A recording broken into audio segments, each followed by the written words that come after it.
Welcome to Fort Worth 148's podcast, where we meet to discuss Masonic topics and strive to build value in the Brotherhood.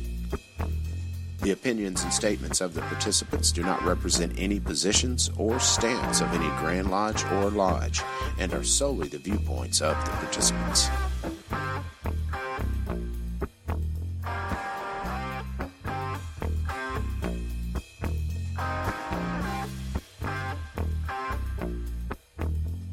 Welcome back to the podcast, brother. This is Rhit Moore, past master and current secretary of Fort Worth 148. And this is Gabriel Jagush, Master Mason with Fort Worth 148. And Gabe's Cable Toe, Grant.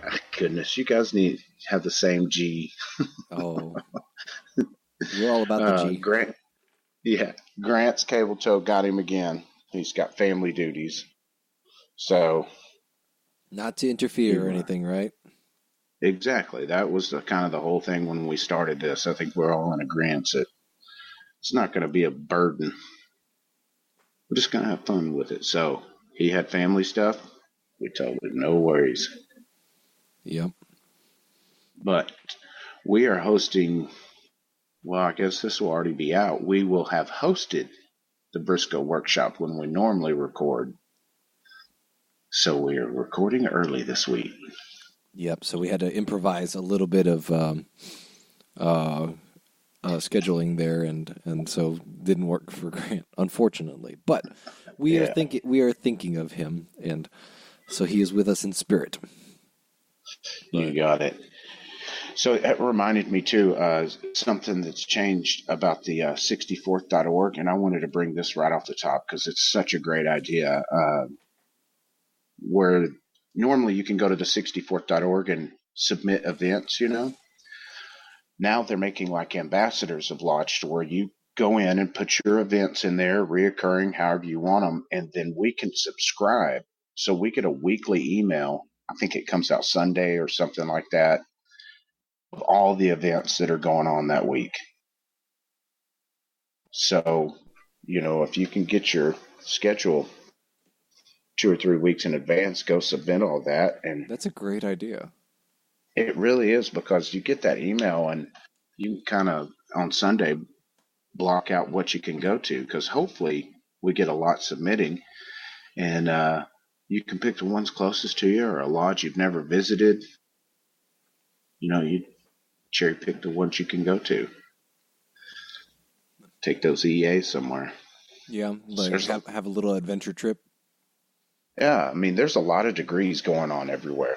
It's crazy. Facebook, most have gotten pretty good about putting them on Facebook, but this would be another way to really help guys plan out the week, getting them all at once, Yeah, actually, and that kind of makes me think, do you think that lodges should have, dedicated time slots, or maybe, I don't know, dedicated time slots, but a dedicated program or idea of taking EAs and Fellowcrafts on field trips to other lodges? Oh my gosh, yes, 100%. If you haven't introduced them to the magic of visiting, that's one of those building blocks of value to where at some point that EA is going to start getting a little bored, of course. And taking them to visit is one of those things to get the juices flowing again. If you love it, this guy's going to love it, you know what I mean? And we all love visiting. Yeah, it's always cool to see people at other lodges, because you get that mix of ideas going on and the mix of attitudes going on, and you learn a lot more intellectually and emotionally. Yeah, and you just have to think back, though, to your first visit to another lodge. That's a little bit intimidating. So it's nice to have somebody there to break the ice and take them on that field trip. And then you realize, hey, these guys received me like a brother. I'll go to any one, because I'll knock on any Masonic door now. Regular. Yeah, I'm trying to think. The first lodge that I visited as an entered apprentice was, I think, one of the lodges in our building. I visited a Julian Field Lodge, and that's just the lodge room over, but it was a great little dip into the waters. That was kind of fun because it was still in the same building. It wasn't very intimidating because it's hey, I've been in this lodge room before. Yeah. The first lodge that I visited as a Master Mason was Web Lodge, actually. And I had a great time there. And the first time I visited them was for a entered apprentice degree. And they threw me in the West immediately. It was great. Well, I pro-temmed there for the degree, and I had to very quickly go over the lines with their, at the time, current senior warden, and, with their, yeah, because you can't have both. It's the at the time senior warden. And yeah. went over the lines real quick, and it's like, okay, you got it, and then just boom. So first time I visited another lodge as a Master Mason, I was already pro-temming parts. That's awesome. It was That's what I'm talking about. That was intimidating in a good way, but it was very alarming. I was like, oh gosh, okay. Yeah, they receive you like a brother. Another thought I have that program, or they don't visit a whole lot. With Facebook now, you can connect, because typically guys that are active in lodge are on Facebook, so you can see who's friends of other Masons at lodges you want to visit, and help bridge that gap. Say, hey, I'm going to come visit. So-and-so can vouch for me. He's on your friends list. Voila. It can help take that intimidation off a little bit, because it is important to go visit. Yeah, in general, not even as a, not just as a EA or Fellowcraft, but in general, it's just super important. Yeah, get those juices flowing again. Learn what to do and what not to do.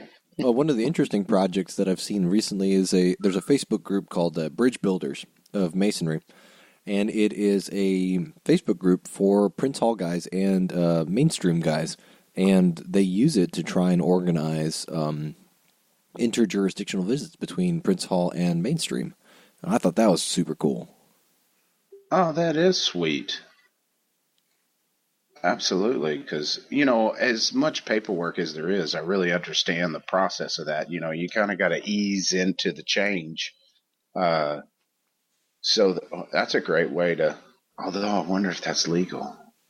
Well, in terms of just, Facebook, and I'm sure that's legal. Maybe they're just kind as a lodge, you could put it out there. Yeah, well, because they're not doing paperwork via Facebook or anything like that. They're just kind of getting to know each other and being like, okay, like, hey, like, would you guys like to do a visit? Yeah, that sounds cool. And so then they'll say, all right, let's get cracking on the paperwork. See, here's the thing: is I think the paperwork, and I'm almost positive, I have to check it again. You can't have any communication beforehand about it. It's really weird. So, yeah, so that's why I say maybe you could just preemptively put it on a Facebook page that would welcome anybody. But I don't know. I don't know the exact legalities of it, but I'm almost positive it says on the form specifically, and in the compact, there's no communication about visits before the form. That seems really counterproductive. It does. That's why it stood out to me so much. Double check that compact, and I know I'm almost 100% positive too that it's on the paperwork that you have to fill out the protocol, because there's the protocol. They've got a list of lodges regular, and then the proclamation that gives you all the details of how to do the process, legal as an eagle. Well, okay, I'll have to go back and look at that because but I don't know. That just seems very counterproductive. Remind me and I'll email it to you, because I think we need to set up a visit. It's been a long time since we've tried, so give it another go. All right. Well, let's talk about the meat of today. We're calling it I'm a Fellowcraft. What now? Yes, this will complete our What Now series.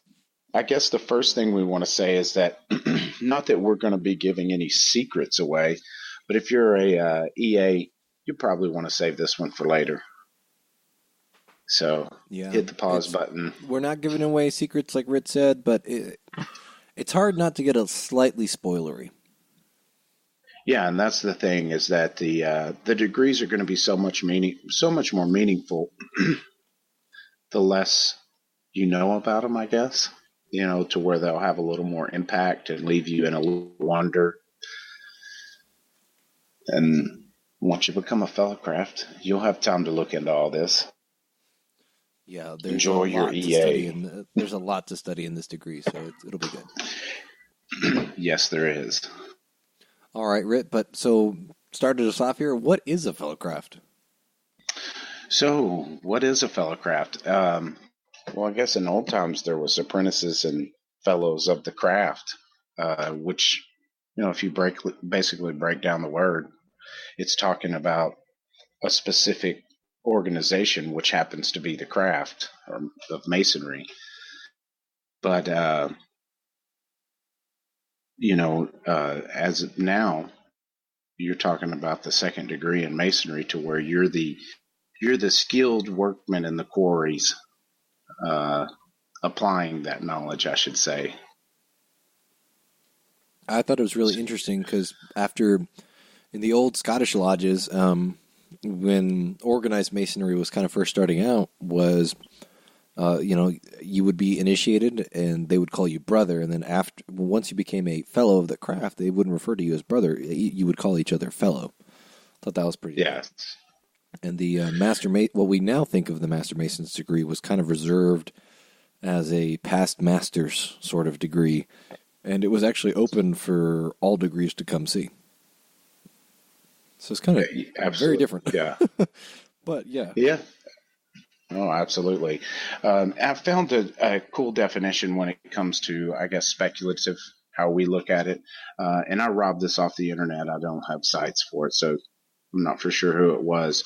But it says, for as the first degree was typical of youth, the second is supposed to represent stage of manhood, and hence the acquisition of science has made its prominent characteristics. While the former is directed in all its symbols and allegorical ceremonies to the purification of the heart, which is EA, purifying your heart, the latter is intended by its lessons to train the reasoning facilities and improve the intellectual powers. Which I thought, that's what a great explanation of what a Fellowcraft is. That is fantastic. Yes, because that's what it's all about, and we'll go into all the different things that it implores you to learn.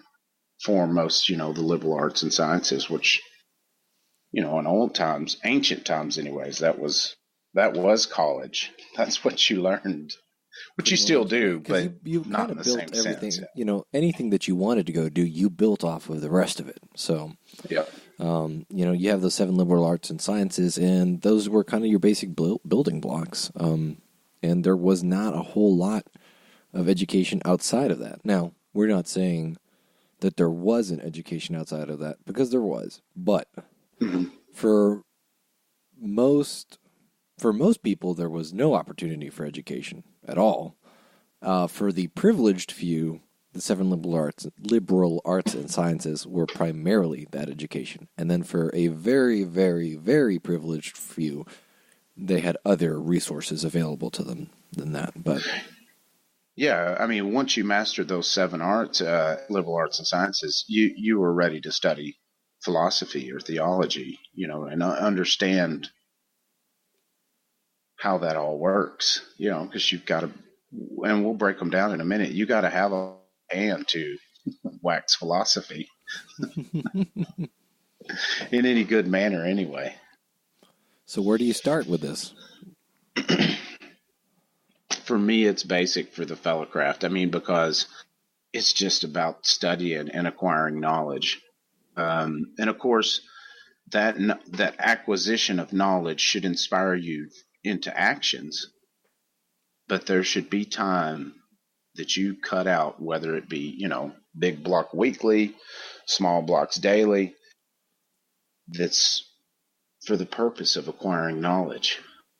Whether you're reading an Albert Pike or whether you're reading the Bible, any volume of Sacred Law, the Monitor, something, researching a paper.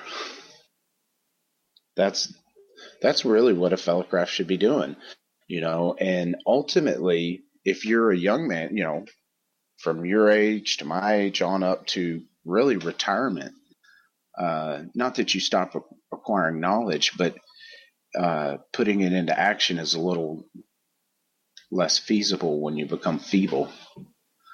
You become a teacher then. But for us, I mean, although I'm a master mason, I'm still in that Fellowcraft phase of life, of manhood. Hadn't reached old age yet. So we should be like hungry hippos gathering up light. I've never heard that analogy before, I don't think, but that's pretty good. I like it. Yeah, the hunger for knowledge is important. You can't turn that off. And that's the thing. I mean, because the first handful of papers were for no other reason for my own benefit, and the motivation to continue writing them was sharing them with my brothers. So you've got a unique position in Lodge to do some study and then go to Lodge and share it, which will motivate you to get back in and dig deeper. So get with it. Right on. So when it comes to acquiring this knowledge and participating and just being active in Lodge in multiple different ways, what can a Fellowcraft do? Or I guess, what do we want to start? Let's actually take that back and say, what can't a Fellowcraft do? And then we'll fill in the gaps. Well, I mean, first thing comes to mind is vote. They still can't vote. And of course, participate in anything Master Mason-y. For sure. Other than that, it's a game. They're a free game. Yeah, so it's not restrictive, right? Or, I mean, it's a little restrictive, but there's still a lot of flexibility available to you. Absolutely. And, I know we talked at EA about EA's being told not to Google stuff. Well, I mean, as a Fellowcraft, you're going to have to. That's your best resource. You got to get out there and study, acquire that knowledge. So what can they do then? Well, first thing's memory work, of course. They can still participate in degree work, which they've opened up a lot of opportunity there because now they can do EA degree work and Fellowcraft. Anything, of course, but conferring. Still participate in stated meetings. And if they haven't been on a committee by this point, they should be. I mean, even if it's something silly that in the end, maybe there's a committee of normally 3 and he makes the 4th just so he can go and meet and see how it works. Yeah, get him ready. It's okay to be like an auxiliary, right? Yeah. Because sometimes it's not always possible to fully participate, but you can start kind of dipping your toe in the water and getting a real feel for it. So. No, and that even goes for investigations because they can investigate a new candidate, of course, but we've had EAs and Fellowcrafts go and just, introduce themselves, and not that they don't say anything, but there's a Master Mason there doing the investigation process while they sit and learn from both sides. And then you got another guy that has a feel for that man about to join. So don't be scared to let them tag along and encourage it in your life that if an EA wants to go, let one of those investigators know and they can tag along with them. Yeah, that way that when they get raised, you can throw them on an investigation committee right away. Surprise! Yeah, you have responsibilities now. I mean, every lodge, when that comes time to volunteer for, nobody's jumping out of their seats, Yeah. Because there's some work in it, responsibility. So it's taken seriously, and you got to think about, all right, do I want to do this? Where did he live again? And so for me though, I enjoyed being on an investigative committee. The only thing that kind of wigged me out about it was this whole thing of like, okay, I'm going to somebody else's house. Like, I've never been there. Like, I'm fine, going to a different lodge that I've never been to. That's fine. It's a building, it's a mutual location for people. And then going to somebody else's house, I'm kind of like, well, this is somebody's house. This is kind of weird. So yeah, exactly. And you have to kind of get over that. So. I get that feeling every time I walk in. It's like, this is just unusual. But it's necessary. And you should know that guy well enough to where you feel comfortable. Because if you don't, he And shouldn't get a petition in the that's first actually a place. good point. That's one of the reasons why at our lodge we tend to wait a little bit longer. It's to build that comfort level. Exactly, because it's not that I've ever feared for my safety. It's No. just a weird moment, you know. Yeah. Where it's like, well, you So you meet his wife and kids and sometimes the dog, which is always fun. But it's just kind of I'm not good with people to begin with, so it's kind of like, okay, what's going on? Like, oh man, try not to let the anxiety, exactly. overwhelm you. But that's why I always like it when they have dogs, because if they have a dog, then I'm just like, all right, I'm going to talk you while I pet the dog, and that's like my little comfort zone. Exactly. Something to have in common with them. Mhm. No, and that's why it's important to let them tag along, let them wear some of that, weirdness off and kind of see how it goes. Because, you know, preparation is key, and that's just a form of preparation for that guy. So include them. Because, like you said, they're going to be put to work when they get raised. So Yep. get them ready. So You know. what kind of knowledge do we want to encourage Fellowcrafts to research? So, the first thing I would encourage Fellowcrafts to research is the monitor. I mean, there's enough in there to get you by for a couple of weeks because you really got it. You can read through it real quick and then go back and digest it all, and then go highlight your Google words. You know, Google the 7 liberal arts and sciences and see what they say about them. Same thing with the 5 principal orders of architecture.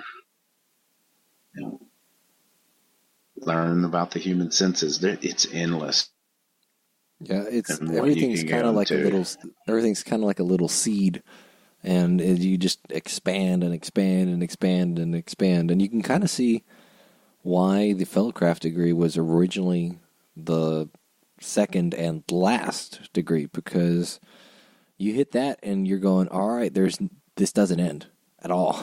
So, No, and really where it made sense to me, but that was blown my hair back moments to know that the Master Mason's degree wasn't always part of it. But it made sense that if we came out of operative guilds, why did they care what happened to you when you were old and gray? You were useless at that point when it came to moving stones and things like that, measuring stones. While you might impart knowledge, the operative guild wouldn't have lessons for that because you'd already have it. So it kind of makes sense that that was added in later for that.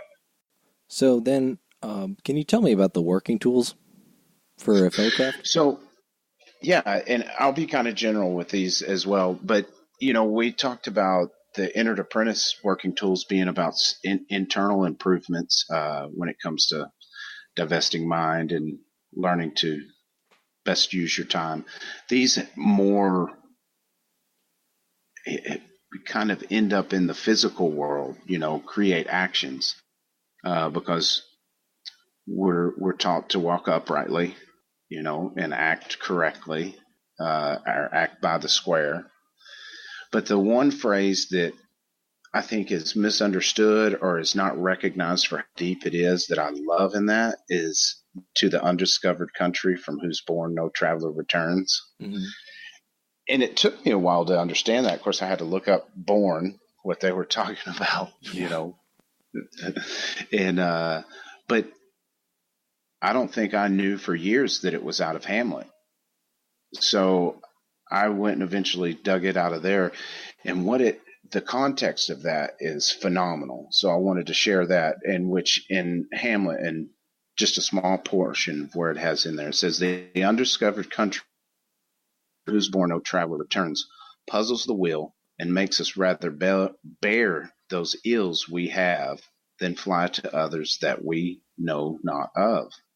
Thus conscience does make cowards of us all, and thus the native hue of resolution is sicklied or with the pale cast of thought. An enterprise of great pith and moment will disregard their current turn awry and lose the name of action. Wow, that's which, cool. yeah, and I had no idea it was so deep. I mean, because it's essentially saying we are our own worst enemy and that we scare ourselves off from doing some of our greatest actions. The first thing that comes to mind is like conferring a degree. Oh, I could never do that. Getting in front of the brothers makes me nervous. I wouldn't be able to remember anything. The pale cast of thought has robbed you of some of your greatest actions. Yeah, it's when you're overthinking things. You know, think about it. Don't think about it. Think about it. Yeah. Don't think about it. You know, because we're all about contemplating things and learning things and educating ourselves and meditating upon ideas. But it's also important to remember to meditate upon the correct things. You know, and so if you think about the negative ideas of like I can't do this, you're going to cripple yourself. Or if you're thinking of too many possibilities, you're not going to be able to choose one. So sometimes you are paralyzed by choice. And that's the thing is that, we all fear failure, but where else do you learn? I mean, that's the most fertile ground to learn in and grow in is the ground of failure. You just pick yourself up and move on. I mean, we wouldn't have WD-40 if they didn't fail 39 times, right? That's true. That's true. So don't let your mind get in your way. We're all on that journey to the undiscovered country. You might as well make the best of it. You got it. Yeah. So what books would you recommend then for Fellowcraft? Oh man. Good books for a Fellowcraft. And I don't know if if your lodge doesn't have a library, of course, absolutely monitor, which again, you can find that online. I know Lightfoot's monitors on there, which is even better for the Fellowcraft to research. But there are little books that, what is an entered apprentice and what is a Fellowcraft? There's a bunch of different series of them. I think Carl Claudy wrote some, Oliver Day Street. But they're easy. They take about an hour or two, and they really go in depth of the symbolism of the Fellowcraft. So take a look through a library. If you don't have one, come visit the temple, 8 to 4, and you could sit down for lunch and read through one of those. Now you gotta email ahead and make an appointment to get the key for the library. But yes, or yep. I guess you gotta call ahead. And there's a program too to where you can check out books. Says they even mail them. I think there's some kind of fee involved, but you can get some good books or go down there and check them out. Do yourself a favor. Or take the tour. So there's a lot of good books out there, more than a book. Read through your monitor and find your keywords to Google. Today I was reading about the 7 liberal arts and sciences and went down the grammar hole and learned a whole bunch about grammar and how the ancients, the Greeks and the Egyptians used it. And so it's endless. There's endless information out there. Just find your keywords to Google in there and get after it. Yep. And like I said earlier, it's that seed. And there's always something that I always find something new when I go back to the monitor. So and obviously this might not be great for Fellowcrafts yet, but when you do get raised, make sure that you have a copy of Lightfoot's monitor or Lightfoot's commentary sitting around, because then that gets real interesting. Yes, those you can buy from the Grand Lodge. They're online, and most lodges have old monitors laying around that up until the 80s or so had in the back. Which it's a shame that it doesn't come with it anymore. It's really valuable, honestly. It is. No, and I know when we had the Grand Lodge sold the loose leaf to where you could reinsert them in the back. They cost like $6 or something. It was cheap. And so when you gave out a monitor, when we did it 148, it would have the commentaries already in the back again. So they have the option. Now we've moved to the bigger monitor this year. So we'll see if they still have them available. It may take them a little while. It might be a while, yeah. So But what yeah, about you get you a copy. what about the memory work? Oh, what about it? So It seems short. kind of short, huh? Yeah, everybody's relieved. And if you really think back to the second and third section of the Entered Apprentice, well, second especially, you can see there's no reason to recapitulate that portion of it because it explains certain things that don't need to be explained again. So it's shortened down to just one section, and you can knock this out quick. But more so on you is it going to be to make sure that he slows down a little bit when it comes to progressing. Let him turn that proficiency in the next day if he can. But let him marinate in the Fellowcraft for a little while. Yeah, the Fellowcraft has really become kind of a stepping stone towards the master's degree, and it really shouldn't be. But that is kind of what's happened with it. So it's kind of like how often people treat chapter and council as a stepping stone to commandery. Same thing with the EA, Fellowcraft, and Masters. It's, you kind of sit there as an EA for a long time, and then boom, Fellowcraft, and then boom, Master, and it's just a stepping stone. Which it merits a lot more than that, and we should treat it with a little bit of respect. No, and of course, when I say let them marinate, I don't mean just, hey, you got to wait a month and then we'll pass you. Give him something to do in the meantime. Tell him, hey, go Google astronomy and find something you wouldn't think I'd know about it, and let him go down the rabbit hole. Something dealing with the Fellowcraft, of course. Tell him, hey, the fourth paragraph in the charge, send me an email and put that in your own words. Mm-hmm. So they can actually marinate in the Fellowcraft degree, not just wait. Because if you taught an EA properly and let them learn that to a proficient status, then they're going to have an easy time with it. Yeah, I think so. Because, and speaking from personal experience, the Fellowcraft was a lot easier to get through. But, I think at the time also I was kind of experiencing this urgent need to, go through everything and blasting as fast as possible. And while I did do that, I feel like, and I still don't have any regrets on how fast I went through everything, I still would have benefited a lot more, I think. Well, and I think we have to recognize, and that changing that culture is very hard, because our lodge is just as guilty as any of not creating the proper environment to slow down, because we're just immersed in membership. And while that guy is adding to your membership eventually, he needs to enjoy that journey. And so that's why I started it off saying it's really more the responsibility of the lodge. And although you may think it's a good idea, you've got to convince your brothers that it is, and that takes a little while. Yeah, because sometimes people are just like, no, we need to make him master, or make him a master. And because they'll have plans for you, and it's okay to say, okay, we have kind of a deadline for this guy because we need him for this, and this, and that's perfectly fine. But I think a lot of times people go through that anyway and say, no, we just need to do that as fast as possible. Yeah, so let them slow down and have a plan for it.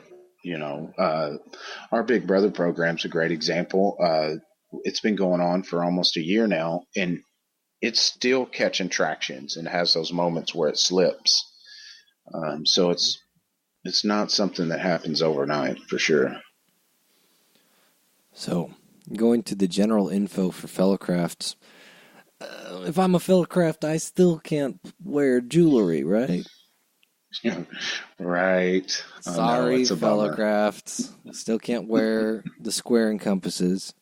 There are some things that if you take the degree, There are some places that sell things that are appropriate for the degree. But that's something that you have to kind of go look for. And you'll know what to look for when you go through the degree. But you can't wear the square and compasses. I was going to mention too, because in the last one, I don't know if we mentioned it or not, but like an EA wearing one of the working tools, like the 24-inch gauge or common gavel on, as a lapel pin or something, which I don't see any harm in. But in the Fellowcraft, the working tools there, you can't, because that represents an office of the lodge. So everybody would think you were one position or another. So that would I wouldn't do that. Yeah, that might be inadvisable, because they do sell pins with the working tools for Fellowcrafts on them, but they're not for you to wear. Yeah, maybe you could do one of the wages. Yeah, I'm thinking of one in particular. I was thinking of actually, well, one of them would be very easy to get, for sure. Yes. Yes. Actually, two of them would be one of them would be really easy to get. One of them would be kind of easier to get. The other one would be kind of weird and hard to find. But it would be kind of neat to find all three. Absolutely. So you'd have to use your imagination if you wanted to pay to have something like that done, which would get expensive. But spend your time learning, not designing a Fellowcraft. Wait till you're a master. Oh, that's so sad. All right, so what parts can a Fellowcraft play in a degree? Well, and I think I mentioned it earlier, they can play anything but the Worshipful Master in an EA or a Fellowcraft. So if they learn their memory work really quick, teach them Senior Warden, because Master of Ceremonies is going to be too small of a part, but Senior Warden has a lot that's in the Q&A as well, or at least kind of a backbone from it, to where they'll have a good portion of it already familiarized with, but it's a more significant role. And let them learn something else if they so desire. That would be really cool. Yeah, it's a way to get them just involved real quick and all of that. And the senior deacon part in the Fellowcraft degree in particular. Yeah, so senior warden, like you said, senior warden's a good place to start. And then the senior deacon is actually kind of long. And that one's packed with everything that we talk about in terms of all of those seeds and the endless studying and knowledge that you can find in a Fellowcraft degree. All of that is found in the senior deacon part. So it's very worthwhile. No, absolutely. Yeah, if they want to bite that off, for sure, because that'll get you contemplating. The senior deacon role will. So how long are people usually Fellowcrafts? So, on average, you're talking about up to 3 months if you want to just talk in generalities. But if in the law book, it's the same as an EA. They have a year to pass that proficiency with no additional paperwork. But again, if they pass that year, it's not that big a deal. They can still attend lodge up to the degree that they have received, so they can attend EA and Fellowcraft lodges. They can work in degree work. They can do pretty much anything, turn in their proficiency, fill out the paperwork, and then they're voted on at the next stated meeting, and they can be raised. So, same drill as the EA. You're Fellowcraft for life now. That sounds not bad at all. So what? Yeah, and so it doesn't hurt if you pass your year, and we have multiple guys that pass their year as a Fellowcraft. Life happens. Don't be afraid of that. Absolutely. The discussion we had, the podcast we had, where he even encourages it, really opened my eyes to the fact that, and let all that fear go of guys passing their year, and to quit worrying about it. While we should support them and be there if they want to study and encourage them, but if it's just not happening at that point, don't put the fear monger, You're getting close to your year. Who cares? As long as they're learning. Yeah, and I feel like that's a very negative thing to focus on, too. If that's something you're telling EAs and Fellowcrafts, Yes, it's important to tell them, yeah, hey, we need to focus on getting this done in kind of about a year. Otherwise, there's a little bit of paperwork that we have to do. That's fine. But Hmm. if you start kind of like, uh, I feel like masonry is very much more about the carrot than the stick. So, That's exactly right. Yeah, don't use the stick. Make them aware of it. You got it. And then see where the chips fall. Because if you're doing your job right, you'll know if they're working and learning.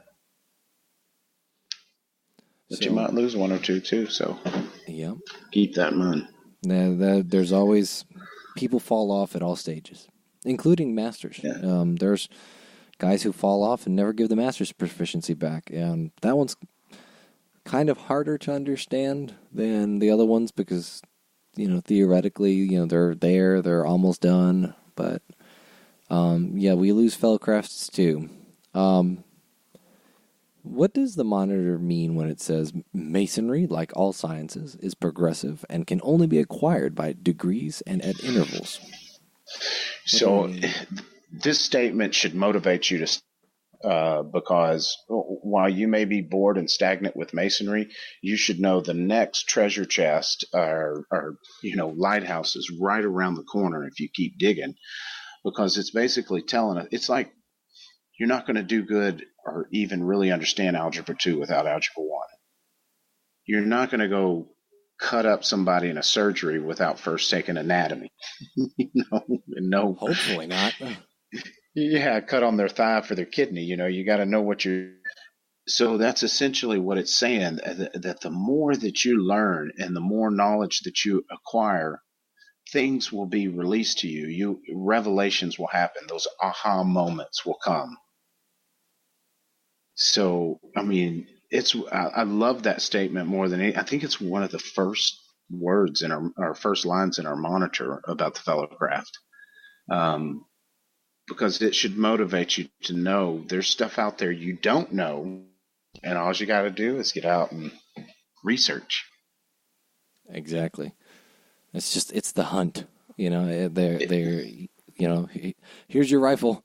Here are the woods. Go. And it's That's a very much, great analogy and for it's Texas. very much more of that self starter kind of thing. Like, You, we talked about the idea of having to be a self starter when you are a master, and how the EA is kind of like your introduction to things. People are still kind of holding your hand. Fellowcraft is when you start to get that sensation of, oh, I have to determine what I'm doing. yes. There is a lesson plan. Now, with the Fellowcraft, there's a lesson plan. But, the hand-holding is, there's not a lot of that anymore. We're walking with you, but we're not holding your hand. It's, Yeah. right before we throw you into the river for the Masters.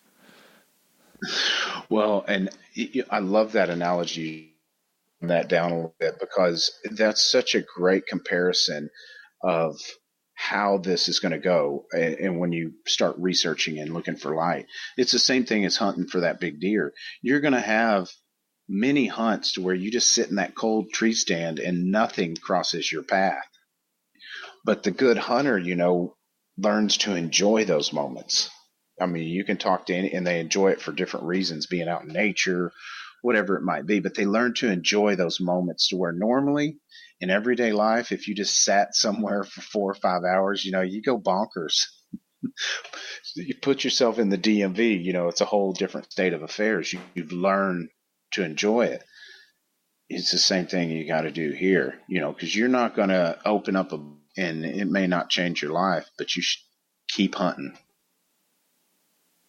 For sure. And that's true, though. Yeah. Like, some of the best experiences I've had involved getting alarmed by a squirrel, making a lot of noise, and never seeing a deer the entire time. No, absolutely. And that's, to even take that analogy further, you take the rich hunter that pays 10,000 to go on the high fence and he's out for 10 minutes and he shot a huge buck, to the guy that bow hunts and tracks and, the whole year knows what that buck's movements are and everything, and then goes out and sits for 4 or 5 weeks and finally gets a shot at it. There's a big difference in, I guess, the respect that you get, or the the reward you get out of those moments. So don't be scared to invest your time. For sure. So, when we're talking about what to learn, why is the Fellowcraft push to learn things like the Trivium and Quadrivium, and what are the Trivium and Quadrivium? So, I'd never heard this term before we talked to David again. So that most of this morning that I was getting this ready, so I was reading about these most this morning because the term Trivium and Quadrivium have interesting meaning itself, but what they allude to, of course, are endless, unmasterable. But the Trivium, it's the lower division, of course, tri meaning three of the 7 liberal arts and sciences, and it makes up grammar, logic, and rhetoric. And it totally makes sense when they put it in these terms. Grammar is being input, so you're taking in. Logic is processing that input, and rhetoric is output, where you proselytize that. That is a neat way to look at that. I've never thought about it in that format. Oh, yeah. I mean, this morning I was like, oh, tell me more. So it's really interesting that those 3 should be what you start with. And that's what led me down the grammar hole. It was like, all right, let me learn a little bit more about grammar since it's number 1, because you got to learn the proper way to put things in order and how to identify things. Of course, it's referring to writing and reading. Yep. And without that, you can't learn. I mean, maybe you can still auditorily learn, but it's your ability to learn is going to be very limited. Yeah. Absolutely. And then, when it's all said and done,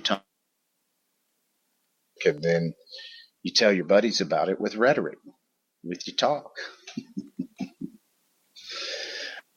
So those 3 right there should be the first thing that you should start with when it comes to studying for the Fellowcraft, I think. Then you've got the Latin Trivium, means the place where 3 roads meet, which I thought was another cool little title for that.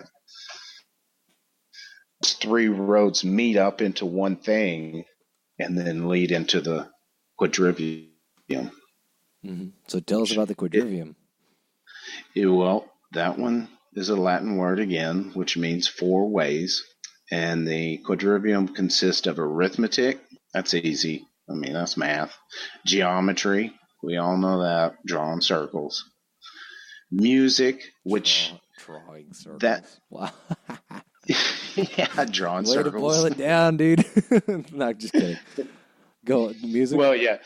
Just bringing it into layman terms. But music was receiving because it's not necessarily talking about like playing the flute or making music, more of the study of how the patterns make music, how that all comes about.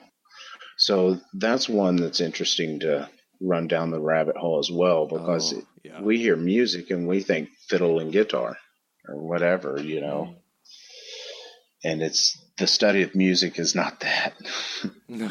Well, I mean, it is in the practical sense, but yeah. Yeah, it ultimately leads to that, of course. Yeah, but you can play the guitar and not know anything about reading music or how it's done. Mm-hmm. And it's interesting to think about the idea of harmony and resonance and octaves. Just kind of, brief detour.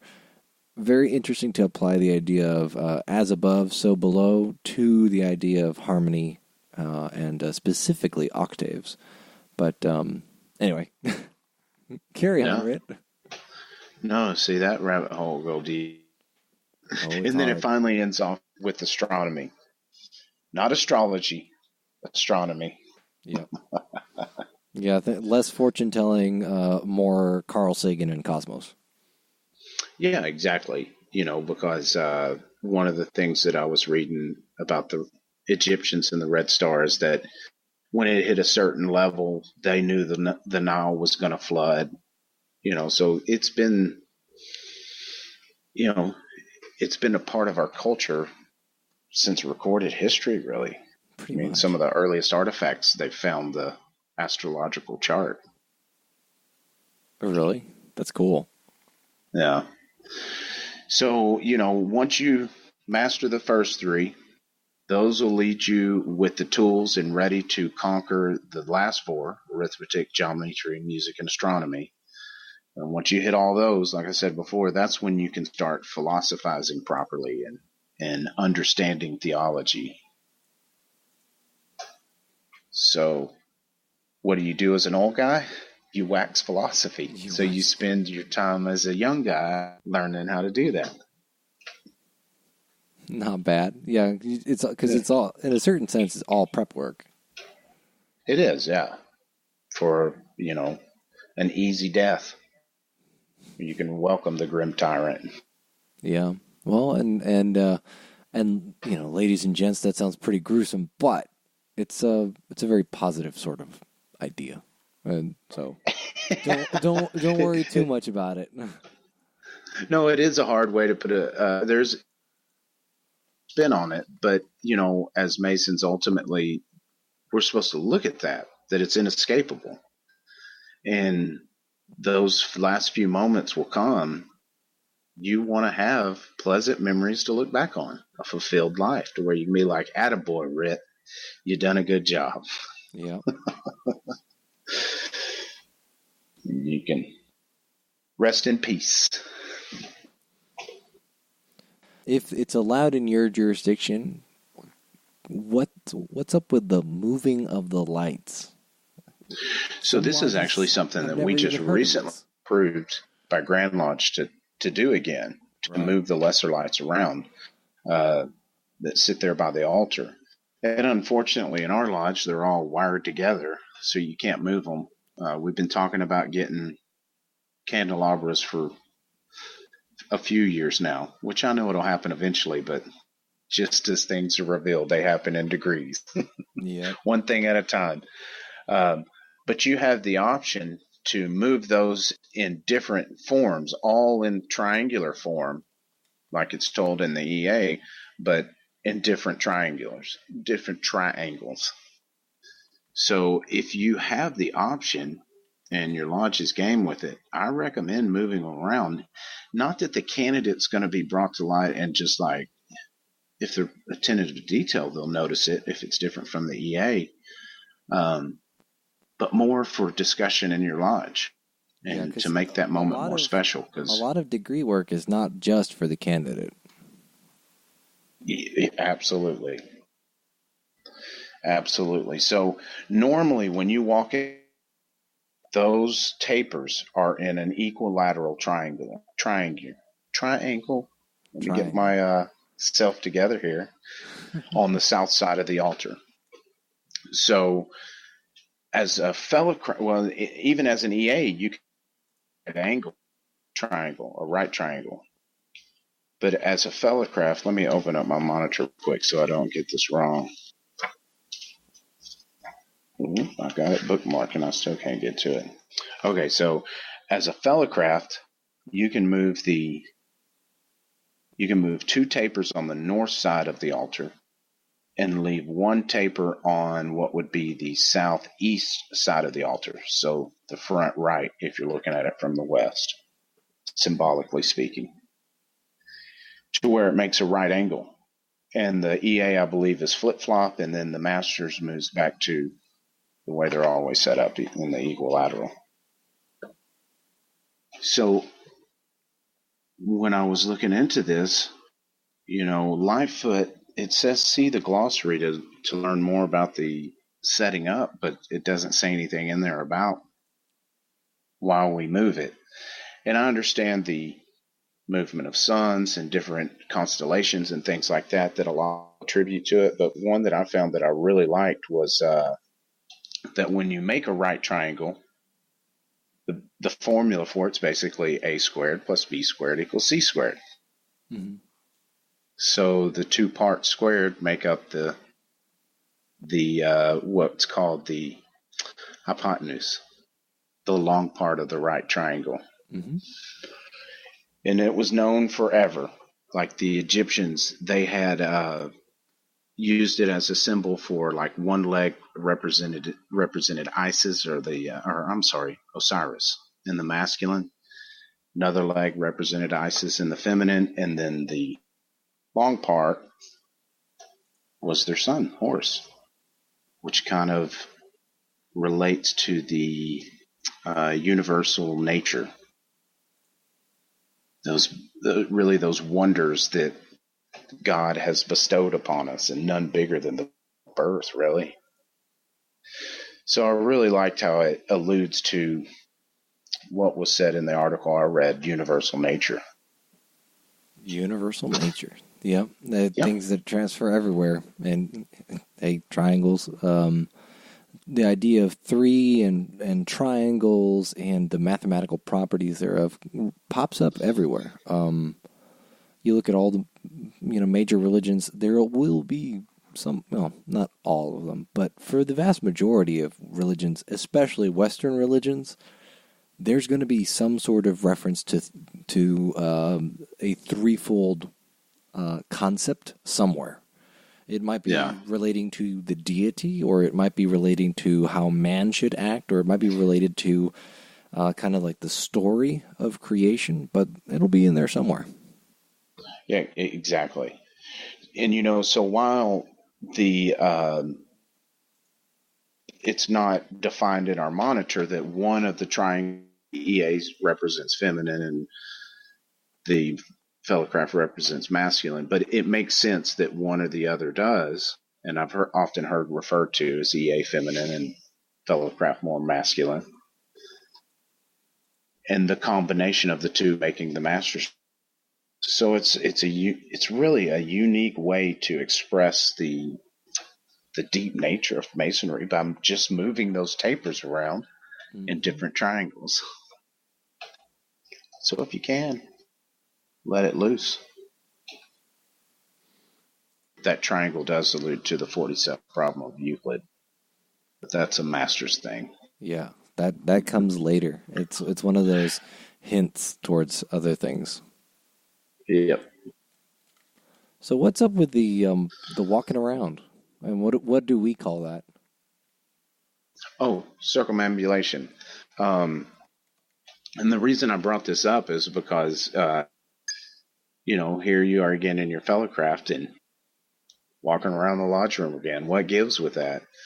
And it's something that one of the first things I researched was circumambulation, and there's not a lot out there about it. But if you really contemplate on it, you can understand the importance of that moment of walking the guy around the lodge room. And to kind of get a little metaphysical, in a sense, you're creating that energy, or maybe the better term is that egregore, and for that degree to where, hey, listen, Buster, this is something that's fixing to be done with real solemnity. And not only the candidate to realize that, but the audience, the brothers on the sideline. It's like, all right, let's get this thing charged up. We're about to make this guy a Fellowcraft. So, if nothing else, gives you that moment of contemplation. Get you reared up and ready. So put your walking shoes on for the masters, though. Yeah, you're gonna. The master. Make sure for the Fellowcraft, make sure you eat a power bar before you go into the degree. For the masters, make sure you eat a full meal. Yeah. And I say walking shoes loosely. You're walking in God's shoes. Yeah. Your feet. So, tell us what's up with long form versus short form, and what does that refer to? Well, in the lecture that you get at the end, there are long forms to all the degrees, which used to be mandatory, but they shortened them over time. I don't know when that took place or what all was taken out, how many times it happened. But when I learned the Fellowcraft, I learned the longer version, which most of it was monitorial, and it goes in depth into things that you kind of just get brushed over in the short form. The orders of architecture gone into, the G's gone into way more. There's a lot of other examples that are delved into deeper.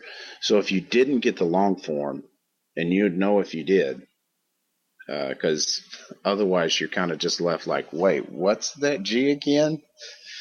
Go read it in your monitor because it's all there, written. Anybody can read it if you're a Fellowcraft. Yeah. So, and it's kind of a shame that we don't really do the long form as often anymore, but there's some brothers that are out there learning those and giving them. And so every once in a while we'll encounter a lecturer that does the long form, and it's cool.